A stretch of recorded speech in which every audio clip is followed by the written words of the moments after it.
I'm Leslie Espino, a sustainable paper artist, and here's how I made this paper beetle. I make art from repurposed and recycled materials to reduce waste and talk about our environment. Strathmore asked if I wanted to try their Artagain series of fine art papers made from recycled materials and tree-friendly fibers. I create three-dimensional art by layering paper. This Artagain 400 series paper has more of a hot press texture with a light texture on the surface. It's pretty smooth, so I think it'll work well as my bottom layers in this piece. This is the color flannel white compared to a cold press natural colored paper. Here's that cold press paper I was using as a color comparison. It's from the 500 Gemini Watercolor series. It has this wonderful texture and heavy weight on the front, and it's this natural white color. So I think it'll work really well for my first layer, or the layer that is in the front of my beetle piece. I mark out the paper to cut it down to size to fit into my frame. After I cut my paper, I do a dry fit to see what my layers look like. I'm using that smoother 400 Series Artagain paper on the bottom and then the more textured paper on the top because I want that texture to really come through in the front. At this point, it's honestly looking a little bit more like a roach to me than a beetle, so I'm getting a little bit concerned. I wonder if color is going to fix this, so I take it to a chair and also Instagram, where you guys tell me it does in fact look like a roach because of the antenna. Hoping this turns into a click beetle, I test out some different wing designs in another dry fit. Here's a detailed wing design that I'm going to compare to a plainer wing design. These are all made out of the 500 series Gemini watercolor paper. I love that cold press texture on that first layer, and I really want that to come through. Then move on to the leg pieces, which are made from that 400 series Artagain paper. It's the smoother paper. I don't love these paper leg pieces, so instead I'm going to mark out holes where I can stitch through instead.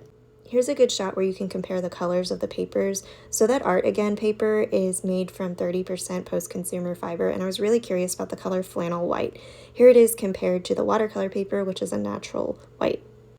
Happy with those layers, I move on to my colors. So I use gouache paints because I like the vibrant colors, but I love the matte finish. I think the matte finish allows the texture of the papers that I use to really come through. I painted this using a number 6 round brush. I'm still kind of undecided on those wing shapes.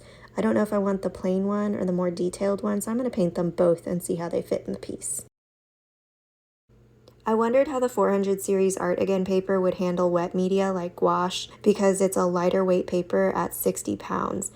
The paper didn't buckle badly when I painted it with a wet media, even though the paper is recommended for use with dry media. Here's the dry fit after painting, and I decided I wanted this piece to be this teal color instead, and I also added teal stitching at the legs. I loved the texture of the stitches, so I added more to create more contrast. Then I loved that contrast, so I added some pastels in order to create a little bit of texture and color. I got the idea to create a piece based on a click beetle because of a trip I made to the Tongass National Forest in Alaska. As a sustainable artist, I use my artwork to highlight environmental causes. The Sitka Conservation Society invited me to Alaska to highlight the work that they're doing to preserve the Tongass National Forest, an old-growth forest that absorbs the most carbon of any national forest, and it supports several communities. While exploring the forest, I saw a colorful click beetle on the forest floor.